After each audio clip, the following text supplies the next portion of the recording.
नमस्ते मित्रों, सभी को जय श्री राम। आज हम जानेंगे उत्तर कोरिया में 70,000 ईसाई जेलों में तरह तरह के प्रताड़ना झेलने को मजबूर। चीन में 10 लाख मुस्लिम देश विरोधी गतिविधियों के चलते जेलों में ठूस दिए गए हैं। भारत के अलावा पूरे विश्व में दूसरा कोई भी देश ऐसा नहीं है जहां बहुसंख्यक समुदाय की अवहेलना करके अल्पसंख्यक समुदाय को सरकारी सुविधा का लाभ दिया जाता है, जबकि यहाँ तो आए दिन हिंदुओं को अपने मौलिक अधिकारों के लिए भी संघर्ष करने पड़ते हैं।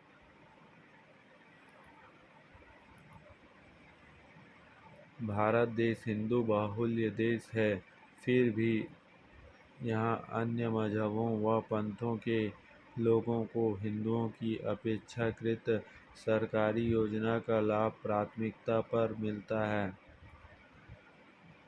यहाँ तक कि ये ईसाई मिशनरियों भारत में हिंदुओं का धर्मांतरण करते हैं, फिर भी उन पर कोई कड़ी कार्रवाई नहीं होती है।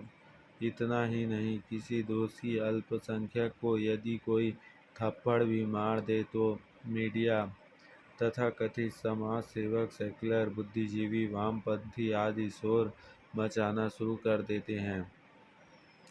लेकिन चीन में 10 लाख मुस्लिमों को जेल में रखकर प्रताड़ित किया जा रहा है। उत्तर कोरिया में भी 70,000 ईसाई समुदाय के लोगों को जेल में रखा गया है, फिर भी उन पर छू तक करने की हिम्मत किसी की भी नहीं होती है।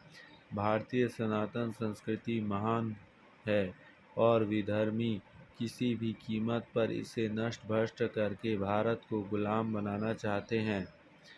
हिंदू स्वभाव से ही सहिष्णु होते हैं, इसलिए उसका फ़ायदा उठाकर भारतीयों की संस्कृति के प्रति आस्था व विश्वास को तोड़ने के लिए राष्ट्र विरोधी ताकतें भारत में कार्यरत हैं।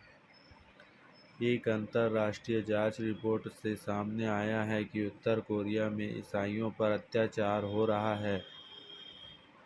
एक बच्चे को सिर्फ इसलिए आजीवन कारावास की सज़ा दे दी गई क्योंकि उसके माता पिता के पास बाइबल मिली थी। अमेरिका के स्टेट डिपार्टमेंट के इंटरनेशनल रिलीजियस फ्रीडम रिपोर्ट में ये तथ्य सामने आए हैं। इसी क्रम में 1-2 साल के बच्चों को परिवार सहित जेल में ठूस दिया गया। एक अन्य रिपोर्ट के अनुसार उत्तर कोरिया में ईसाई मजहब का अनुसरण करने वाले को धर्मांतरित होने वाले को मार डालते हैं।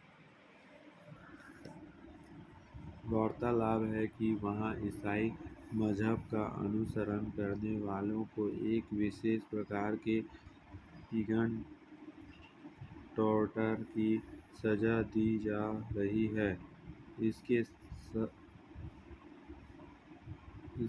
तहत उसके दोनों हाथों को ऊपर उनकी पीठ की तरफ करके बांध दिया जाता है और कई दिनों तक उन्हें खड़ा रखा जाता है। एक पीड़ित ने बताया कि ये सब इतना दर्दनाक था कि उसे मौत को गले लगाना उससे बेहतर लगा। 2020 में एक महिला को तो जेल में सोने ही नहीं दिया गया, अंततः उसे आत्महत्या करने पर मजबूर होना पड़ा।